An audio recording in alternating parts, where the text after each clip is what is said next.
2 ঘন্টা ধরে সাজিয়ে ক্লায়েন্ট 1 টাকাও দিল না, তো কেন? তোমাদেরকে ওটাই জানাচ্ছি। বলো তুমি কিরকম লুক চাও? আমাকে একদম নর্মাল সাজিয়ে দিবি, তাহলেই হবে। হ্যাঁ, ক্লায়েন্টের বাড়ি গিয়ে 1 কাপ কফি খেয়েছি বলে পেমেন্ট দেয়নি। হ্যাঁ, ঠিকই শুনেছো তোমরা।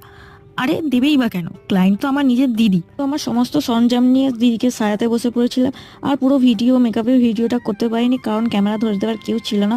তো আমি গয়না পরানোর সময় দিদিকে বললাম যে তুই একটু ক্যামেরা ফোনটা ধর, আমি এই ভিডিওগুলো তুলি। দিদির যত অনুষ্ঠান বাড়ি ইনভিটেশন আসে আমি ওকে একটু সাজিয়ে দিই, কারণ আমার সাজতে আর সাজাতে খুবই ভালোই লাগে। এই নিয়ে ওকে অনেকবার সাজানো হয়ে গেল। যতই সাজাই না কেন, ওর ওই চাইনিজ চোখের জন্য আমার যেন সাজিয়ে মন ভরে না।